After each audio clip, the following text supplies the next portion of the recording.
د دوی مبارکانو په وړاندې د تصوف په موضوع خبرې کول څه معمولي کار هم نه دی،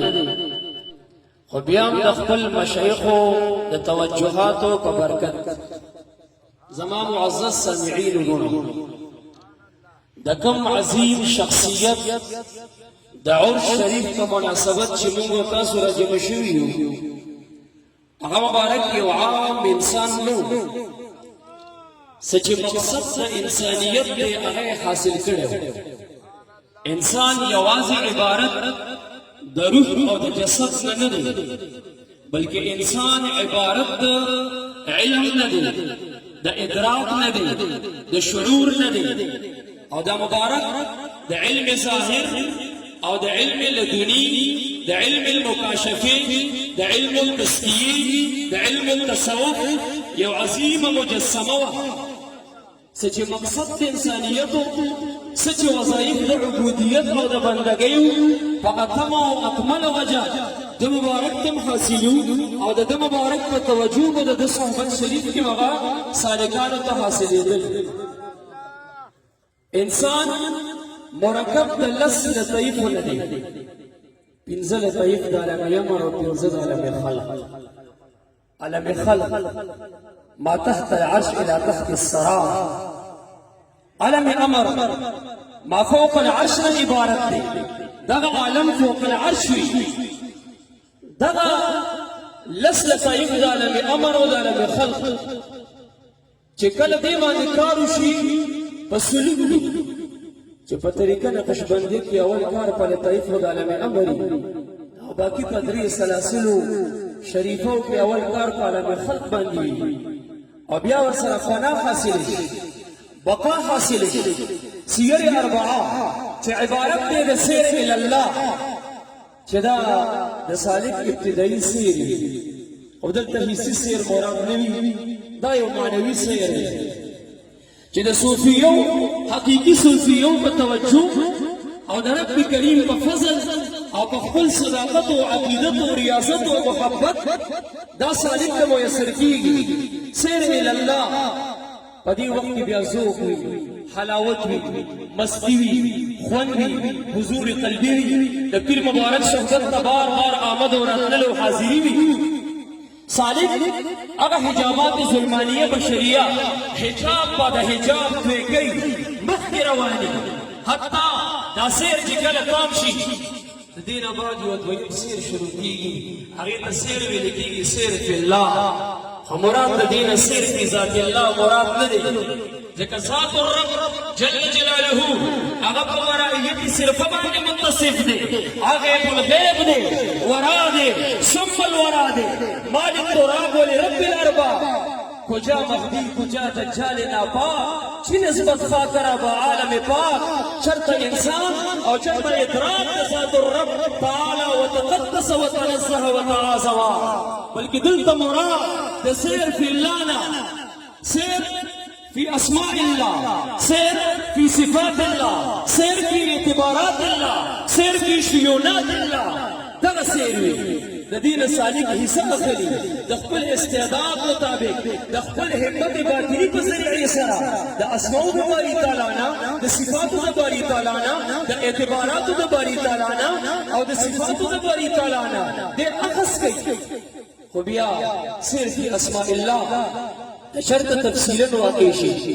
نو صدیان به تیری شي، خو دا سیر تمامیږي نه، ځکه کمالات د اسماء د باري تعالی دا غیر متناهي دي، او سالک دا خو متناهي دي. خو که چېرته سیر اجمالي واقع شي نو بیا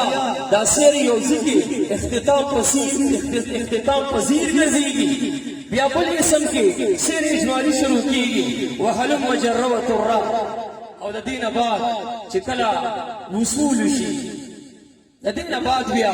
سیر عن الله بالله دی،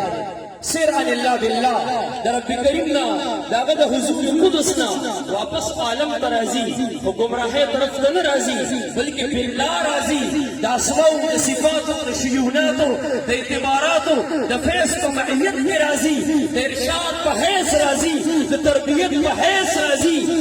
ويسمى ذلك السير بالسير عن الله بالله،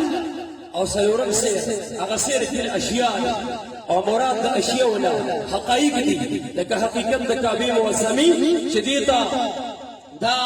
د خالق رب ذوالجلال جل جلاله د ذات په مراتبو کې یو مرتبه ده دغه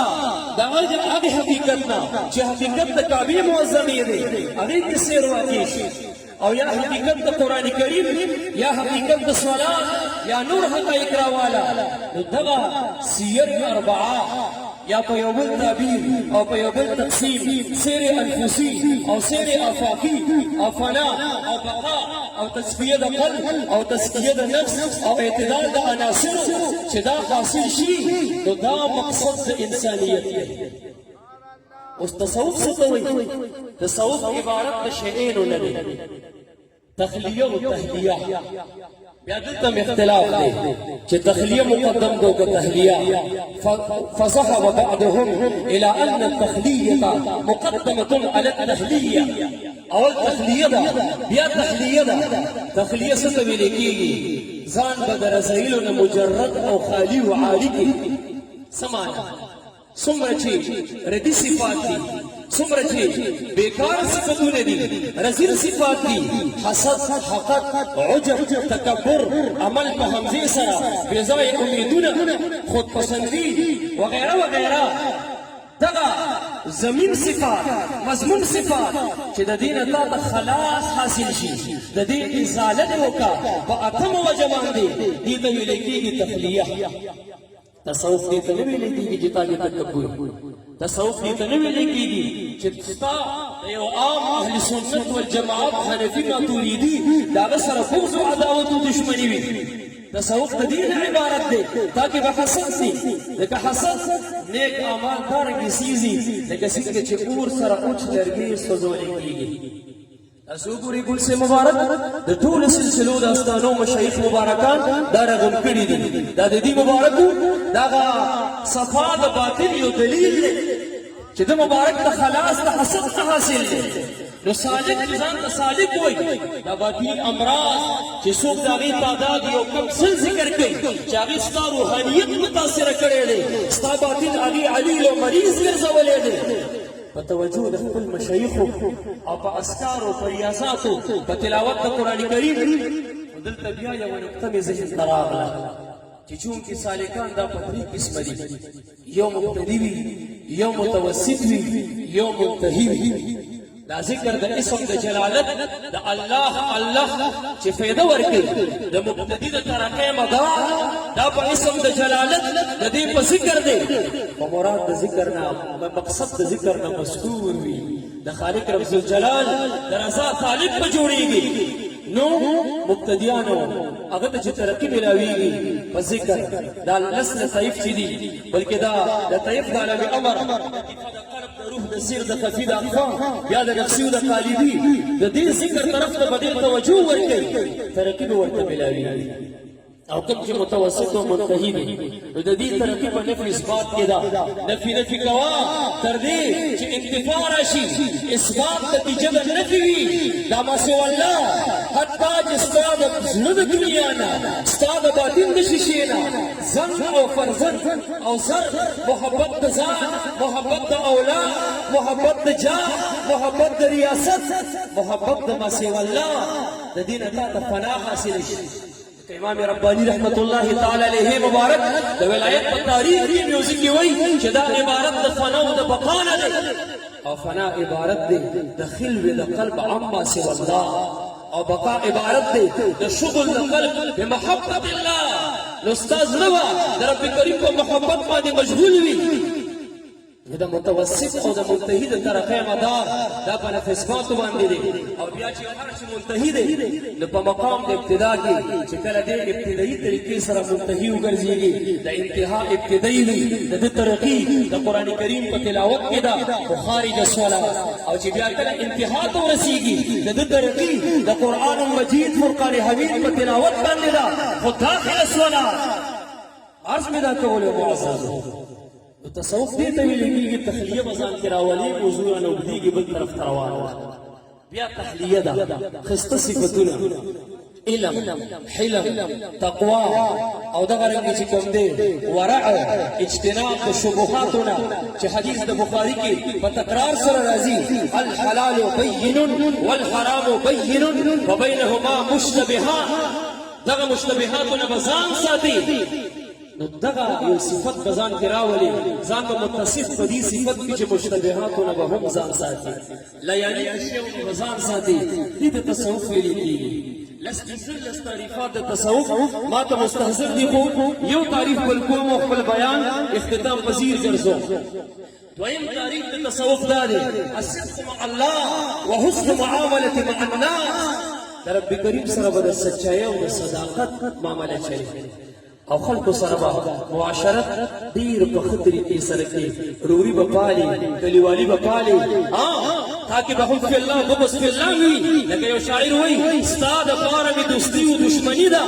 ستا دپاره مې دوستي و دشمني ده بل روزګار په دنیا نه لرم بېتا په حدیث د بخاری کې خو راغلی دی من احب لله وابغض لله واعطى لله ومنع لله فقد استكمل الايمان د ولایت لپاره اولین شرط دا دی تاکي به حب فی الله بغض فی الله په اتمه وجه باندې موجود وي او د ستا ګاونډي جبري وي قدري وي رافضي وي مجسمي قادیاني وي شیعه وي یا به لله ولرسول الله ولاحباء الله هغه سره به بغض دا خپله فریضه ګڼي تصوف دې ته ویل کېږي وحسن معاشرة مع الناس نو دا موضوع چې کومه ده هغه ذهن کې نه وه حضرت ګل سي مبارک هغې ویل چې په تصوف او سلوک څو خبرې وکړه نو دغه محاضره فی ذهني اگر چې الحمدلله د دې مشایخو د خپل پیرانو مبارکانو په برکت درې ګنټې به بیان وکړو نو ختم به نشي خو بیا ماته سوی ادب ښکارېږي وما علی الا البلاغ المبین واخر دعوانا ان الحمد لله رب العالمین